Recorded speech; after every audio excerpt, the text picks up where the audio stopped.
Kinshasa Mbote, Congo Mbote, diaspora partout, bisika bozi occasion kolanda quelle boule kimia et oumela na mabota na bino quelle boule yango ebanzi.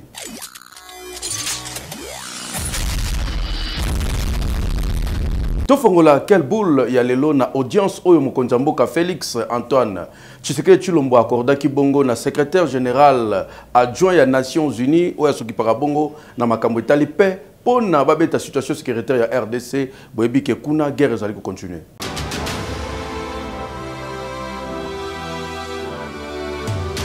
Mokonza mboka Félix Antoine Tshisekedi Tshilombo Bondi Benangaka Yamaki bongo secrétaire général adjoint, il y a Nations Unies en charge, il y a médecin de la paix, mais c'est Jean-Pierre Lacroix.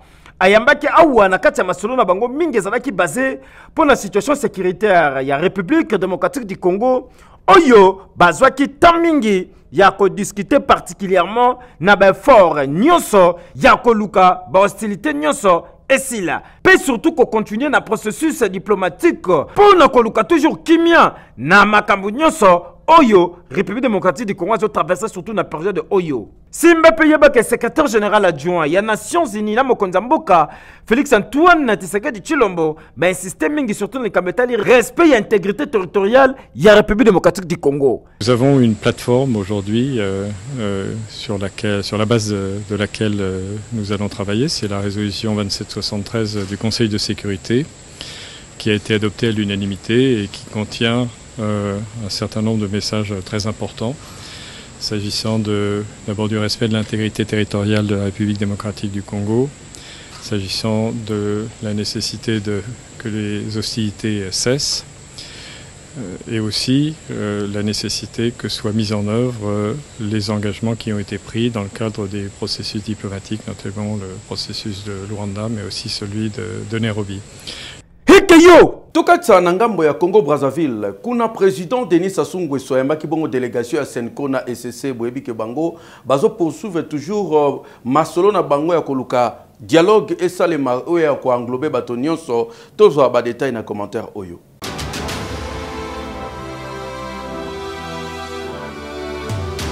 Conflit ya Est ya République démocratique du Congo et Tiki Bandeko ya Syncope SC Kimia te bazali toujours ko continuer ko travailler pendant ko luka Kimia boni melanga après avoir ko kutana na mokonza mboka Félix Antoine Tshisekedi Tshilombo Martin Fayulu bakatsaki ti nanga mukuna na Goma ko kutana na Corneille Nanga esilite bakutana ki susu na Paul Kagame pe bakene ko kutana na William Ruto bondi melanga ke bayaki lisusu ko kutana na Denis Sassou Nguesso ko solo na ye pendant ko luka ndenge nini crise oyo ezali ko déranger République démocratique du Congo surtout crise sécuritaire et kosila délégation ezalaki na kati awa ba père spirituel bazali na confiance mingi po bayebi ke Denis Sassou Nguesso azali na expérience ya makasi surtout na makambo tali crise ya Est ya République démocratique du Congo na kobimana bango bazanga ki maloba te yokanenge ba communiquer. Une initiative de la paix prise par les deux églises. Et le président Denis Sassou Nguesso a une expérience incontestable.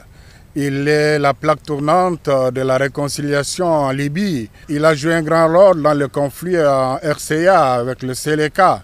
Et en ce qui concerne notre pays, il a toujours été présent dans les grands moments où les Congolais se retrouvaient ensemble pour rechercher la paix. Vous vous souviendrez que dans le cadre de l'accord de Sun City, celui qui était le médiateur, le président Massiri, se ressourçait auprès de lui. En ce qui concerne le dialogue qu'on a eu à la cité de l'OIA, piloté par Eden Kodio, c'est tous les dimanches que Eden Kodio venait se ressourcer ici. Donc c'est une grande référence pour notre pays. Et nous sommes venus justement demander son implication pour que nous accompagne dans l'exécution de cette initiative que nous lui avons expliquée. Et il a trouvé l'initiative très louable et il a donné des sages conseils qui intéressera qui de droit et vraiment c'est la sagesse que nous avons tirée ici. To bandiete démarche oyo ekosalake kimia ekota na mboka. Hekeyo Phénomène mobondo conflit teke na bayaka pour le président MLC Jean-Pierre Bemba Lobi que mutabatama na sima nango zali ancien président Joseph Kabila peut perdre Basiliki va répondre yé.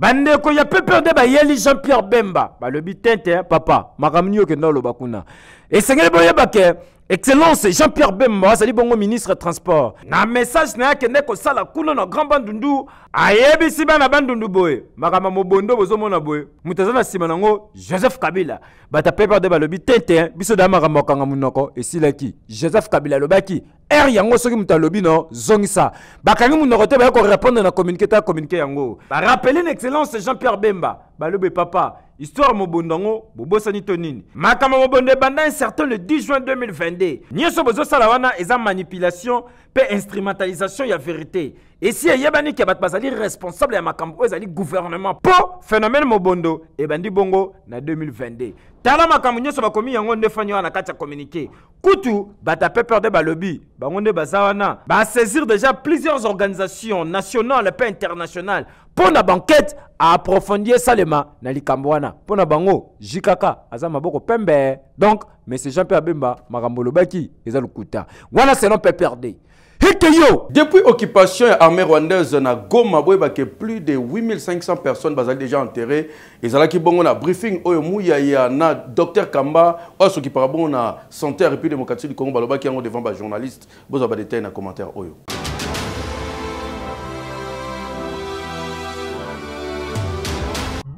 Ya carnage humanitaire ya Goma pe situation sanitaire na bazone où ezali na occupation na STRDC yangonde ezalaki à l'ordre du jour na briefing de presse ya jeudi 27 février oyo na studio Mamangebi ya RTNC esika ministre ya communication et média porte-parole ya gouvernement animaki briefing de presse oyo na collègue na ye ministre ya santé Dr Samuel Roger Kamba awa devant ba professionnel ya média ndimelanga ike ba pesa ki pe bilan ya explosion o yesalamaki na place de l'indépendance le même jour na ville ya Bukavu na province ya Sud Kivu lisolo ya kopesa makila pona kosunga population ya STRDC awa ezanga kitezalaki parmi ba question ba professionnel ya média ba tonaki epa ya deux membres ya gouvernement bazalaki awa yoka ba réponse na ba éclaircissement oyo pesa maki sur ba dossier oyo. Il faut boyer ba que ce que opesi makila lelo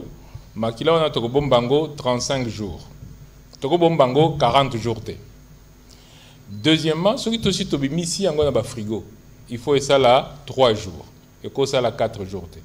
Donc côté moko ko bongisa esika ko bomba makila esika ya ko zwa makila pona okenda nango tikuna nyonso wana nde tozo sala po soki tozwika ba makila ekoya ko fanda toko bebisa makila ya bandeko na biso te yango tozo na pesa ki chiffre ya liboso ya 5000 ba pota ezo bakisa makaka lelo na yambaki ministre ya provincial ya Chopo poto sala na ye ndengeni kuna epa na bango na kisangani kuna ndengeni bakozwa basi bazui déjà 200 poches mais so bazui yango sikoyo il faut total na OMS ndengeni ya kozwango comme mango kuna donc ezate que tobengaka bato bokenda pesa makila tozo benga bato tolobi sikoyo bo pesa na cinquantenaire na palais du peuple bokenda na bandal et sika tozo bongisa sikoyo na ba ministre provinciaux mususu ndenge na uti koloba lelo na tongo na zaki na ministre ya Chopo tozo bongisa kuna po makila mususu bando ko uta kuna parce que il faut totiango na malili totiango na isika na transport na ba circuit tozo luka ya ba couloir humanitaire. Keyo oui. David Chilumba ezali bongo directeur général ya régie des eaux akitaki bongo na ozone pona kotala misala pe ndenge ezali ko évoluer na usine kuna ya ozone pona ko permettre population ya Kinshasa bazwa mai o esengeli caméra quel boule accompagner qui est Bolanda.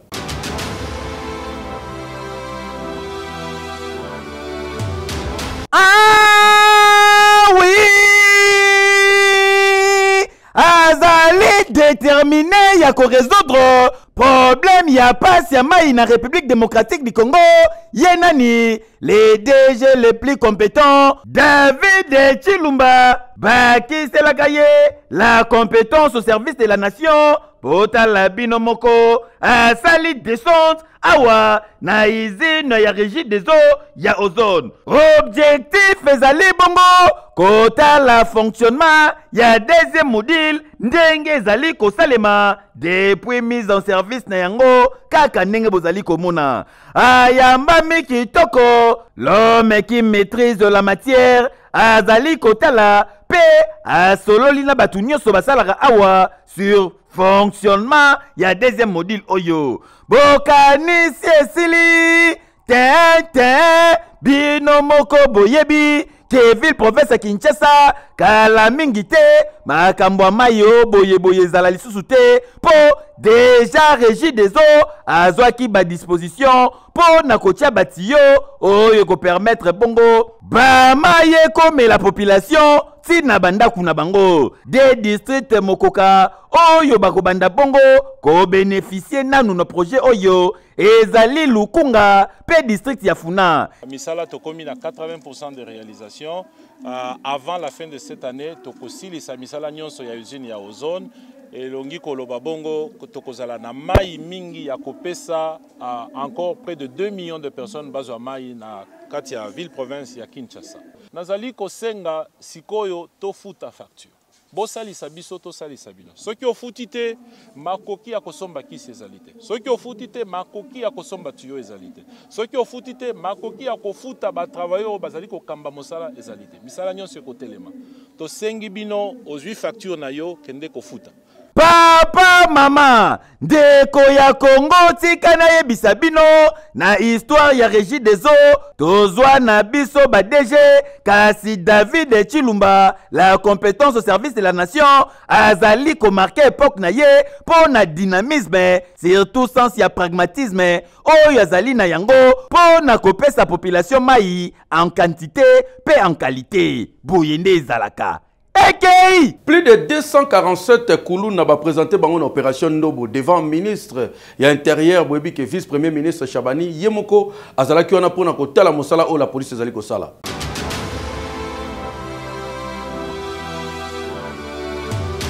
La force reste à la loi kaka ndenge bozali komona au total bakangi bongo 245 bandi oyo tobengaka na Kinshasa bakuluna na butu ya le 27 février la police esalaki musala makasi na ba opération ciblée ya bouclage oyo esalemaki bongo na supervision ya commandant ya ville province ya Kinshasa le général Blaise Mbula Kilimbalimba en collaboration na 14e région militaire oyo ezali lokola unité d'appui ya ba opération oyo nyonso wana na initiative ya vice-premier ministre en charge intérieure, paix et sécurité, décentralisation et affaires coutumières, maître Jacques Chabani Luku, Oyo, azali très déterminé pour nakosili sabongo insécurité na République démocratique du Congo Mobimba. Awa sikoyo la police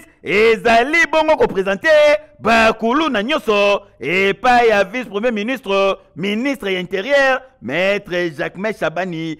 Avant ya komema bango na bakasho pe sima na yango bako defere bango na justice oyo bako sambisa bango mutu na mutu azwa mbano na ye esengeli koyeba ki opération Ndobo déjà ekangi 2600 kuluna na première phase na yango pe 1200 déjà bazalaka bongo condamné parmi bango 300 bazali bongo transféré na prison ya Luzumu na province ya Congo central. En tout cas boyende zalaka po musala vice premier ministre intérieur azali kosala ezali ko assurer population que bako vivre na kimia nyoso. Bravo son excellence.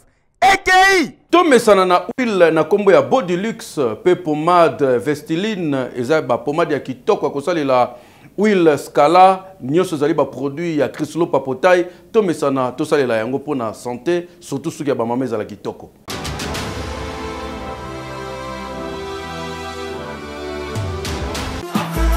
Mes copines, moi les soins.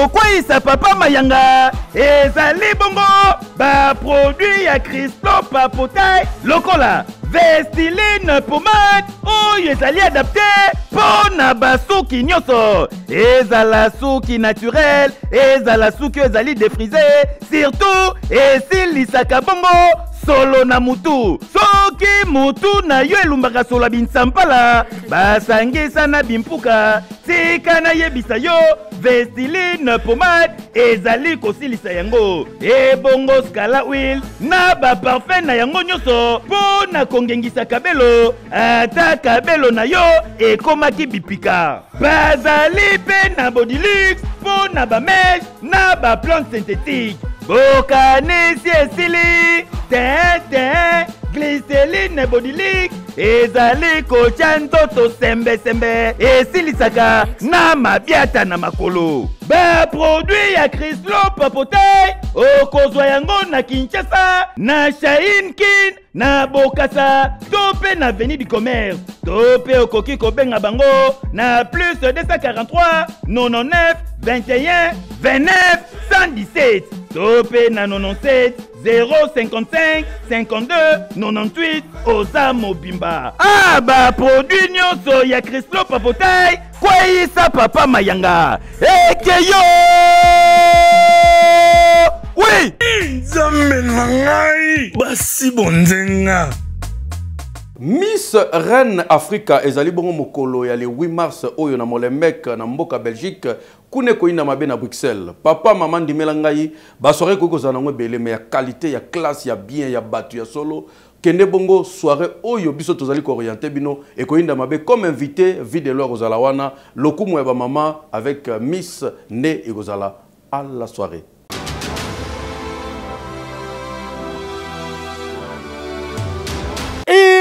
Balobi bana belge oyo bafandaka na Belgique balobi ezaya koyinda balobi vie de loin fora na ba mama ya Belgique ba mama ya France Allemagne partout boya rendez-vous ça le 8 mars balobi soirée de gala pona ba mama journée de la femme mukolango eza pona ko valoriser bino ba mama ya diaspora grâce ya fondation Tatete nga vie de loin fora na ba mama somba bien na yo mama latali puta kotika papa te papa nzakos inde na sale wo ekozala wapi na Anderlecht fora le 8 mars vie de loin na ba mama ya Belgique mama koseka angogo papa mama jeune fille jeune garçon boya ebele atotiki ndako polele moyibi akoyiba te po moyibi ye moko pe akozala bien na bino ekolia matin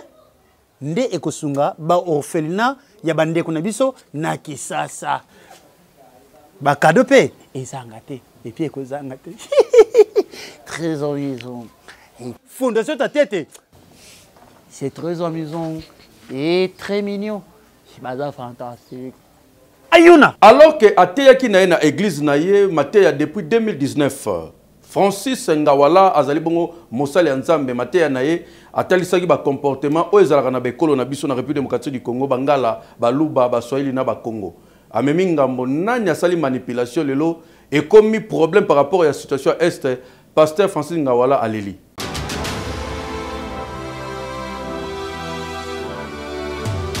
Chose à ne jamais faire dans la vie. Sauf exception prête. On ne donne pas la caisse à un mongo. Donnez ça à un moukongo. Les bakongos ont tellement peur que même né en Haïti, il ne prendra pas un franc. Un jour, je suis allé prêcher quelque part. Et puis on me présente un frère. Très beau, très propre. Je dis alors, pasteur, ce frère ne m'inspire pas confiance. Il est le pasteur me dit, il est mongo. Je dis au pasteur, ce n'est pas une prophétie. Mais ce gars, c'est un Italien. Il me dit comment? J'ai dit, ce gars, vous le mettez en contact avec les femmes. Il y aura des scandales à l'église. 3 ans après. Je reviens à l'église, je pose la question. Pasteur, mais je ne vois pas l'Italien.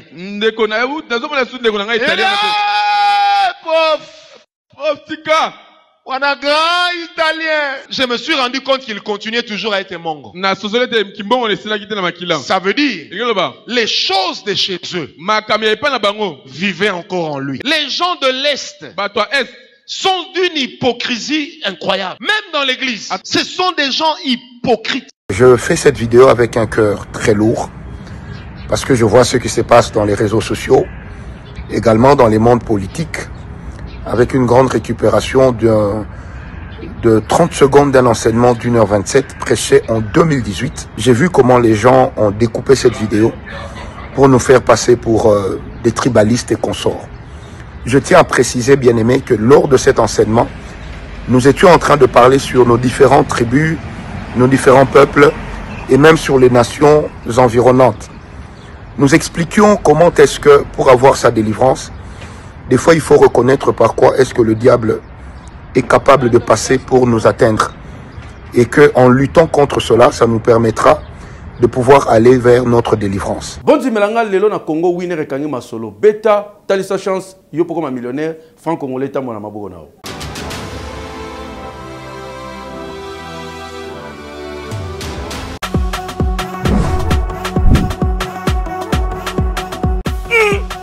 Phénomène.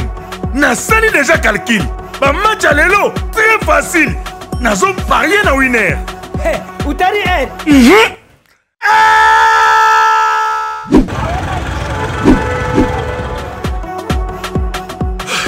Okimi bambanga bamba. Pourquoi la journée? Winner.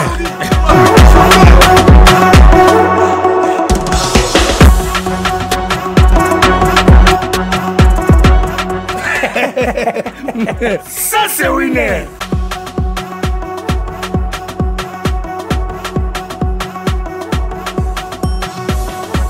À jouer sur tous nos points de vente et mobile en composant star 414 OK. Disponible sur M-Pesa.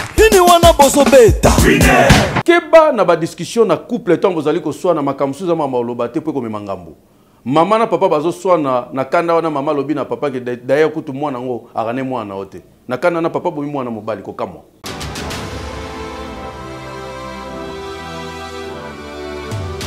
Likolo ya zuwa nakanda yango nde bomisi mwana oyo bomoni awa tozali na komina Kalamu na ville ya Boma province ya Congo Central. Dispute ya papa na mama ememi liwe pa ya mwana yoka lisolo. Teko mobali oyo bomi mwana oyo alingaka mama ya mwana bakomi pe ko vivre kaka ndenge ezalaka kisheri. Intenzemi baya kotika ndeko mwasi na famille mobali bazwa charge ya zemi ndeko mwasi abotaka te aboti si mamikolo famille mobali ba décider balobi mama yo lokolo soboti déjà en tout cas okozonga na famille na yo ndeko mwasi alobi niet jamais na zonga il faut na vanda awa na landela santé mona nanga surtout éducation na ye na boyi atikala na bakoko po éducation bakoko ezara mwa ndenge ndeko mwasi pendant katikala na famille ya papa ya mwana na ye akoma pe kosala ba vie na ye parfois ko bimaka pokwa kozonga ba 22h 23h ba heure tardive esika kendaka eyebikaka ye moko lokola mobali azalaka pe sur place na famille na ye te akenda ko louer guest na ye kaka ndenge ezalaka ba eko ane komelaka ye mais mobali tina kwani alobi asala ba vie na ye alambalia makambo wana itali nango ye te mukolo mususu ba ye kokutana na mwasi na ye na butu bisika kaka bakenda ko staffer o mais yo ero sa ninya mwasi alobi na osa ba vie na nga yo pesala ba vie na okipe makambo na yo réponse wana pesi mobali kanda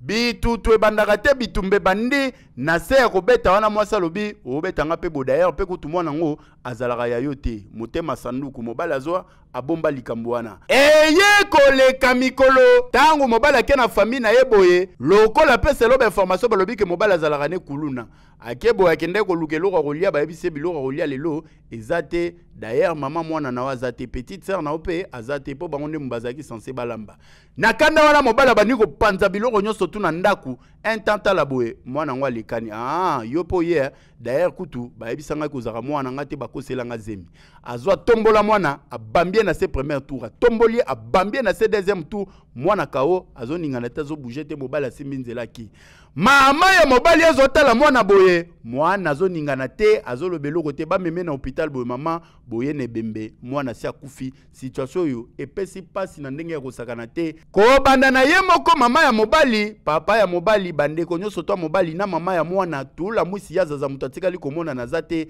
na hauteur ya meurtre ye moko mobali akimi milimo vino bebi nzambe makila mwana etanga mwana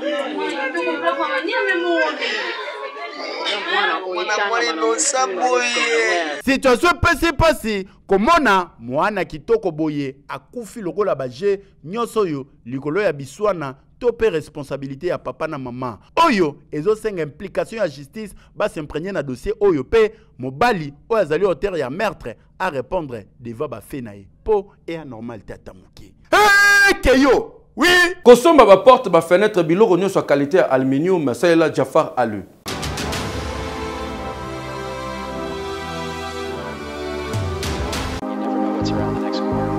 Bana Kinshasa e bongo bana ya poto lelo ya kosamba te bondi melanga États-Unis d'Amérique kitia wana Kinshasa wana Jafar Alu, c'est-à-dire Jafar en aluminium bazali bongo spécialisé na menuiserie en aluminium jope motozali na posa ya ndako na yeza na kitoko yo wapi lokolo lulaka bandako ya ba-américain to pe ba nigérien jope ozali patron ya ba entreprise ozali na posa ba bureau na elata balele ya sika ezala bien équipé yaka na Jafar Alu ya kosamba te fabrication ya ba porte et bongo ba fenêtre et bongo ba garde-fou na ba bain vitré ya kosamba te ndenge bomona kaba meuble cuisine c'est-à-dire ba cuisine moderne local États-Unis d'Amérique awana Jafar Alu bazali ko beta yango dada ya kosamba te po na mbongo ya mukie bato baluli ndako na yo nyonso bazali ko salela yango mur rideau na cloisonnement bureau nyonso awana Jafar Alu mo salezo kende kitoko yo wapi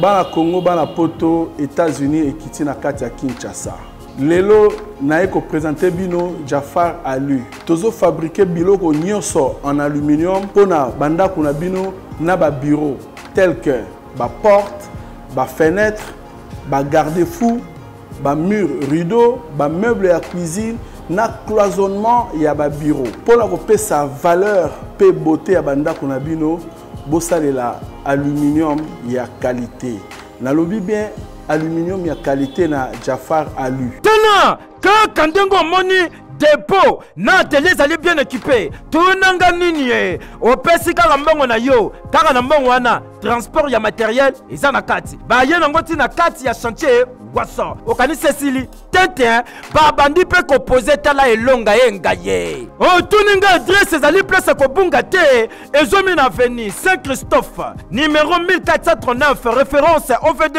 tozabongo na commune ya Limete Funa. Tolo balisusu nini jaboye biso nyonso toweli na Jafar Alu pour que banda kuna biso ezala bien équipé. Hekeyo. La police malgré ça la informe na kimbwa la insécurité zo continue bakangi ba criminel ko kamwa.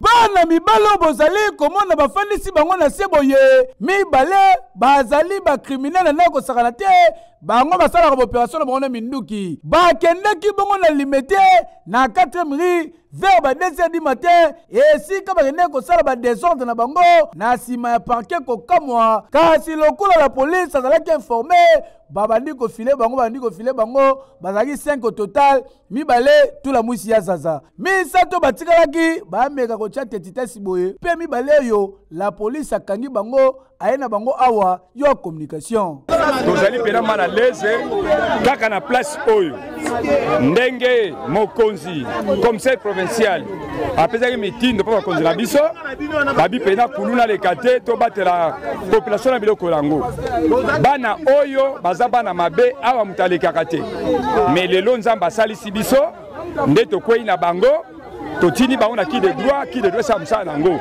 Ce sont des grands voleurs.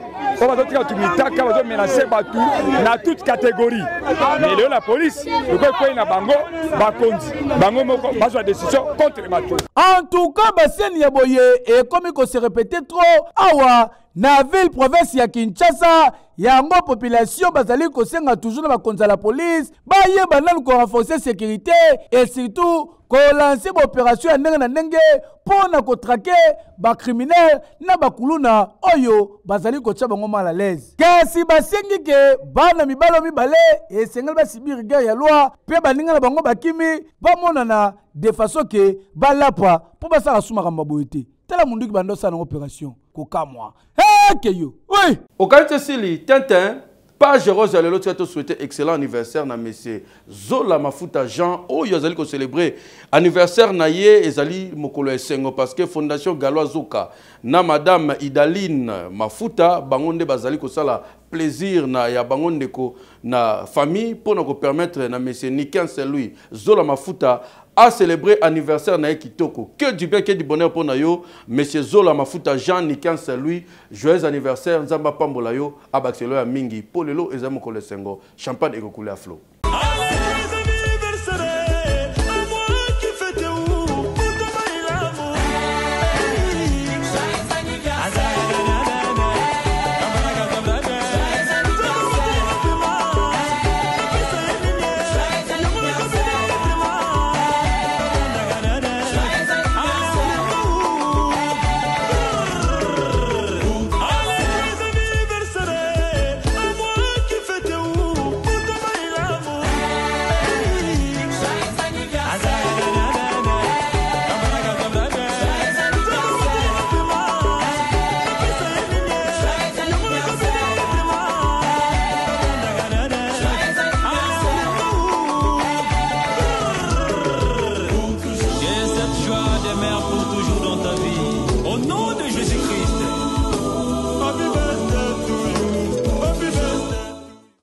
Cette fois-ci, na Royaume-Uni, kuna na ville ya Londres, babe ko ina mabe. Queen of London, balobi bongo, Chloé Sikiti, hier zali ko célébrer anniversaire na ye.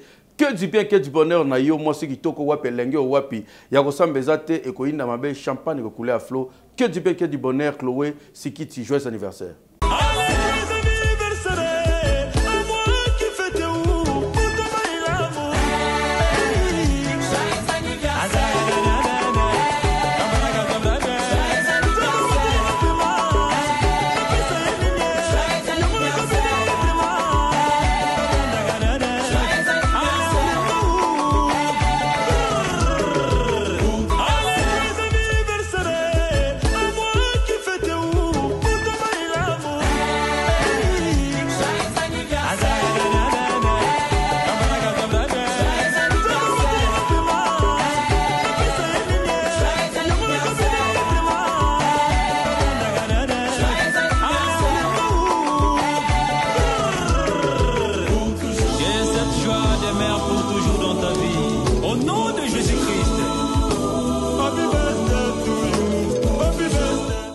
Ba mama boa elenge yo wapi po boa mafuta.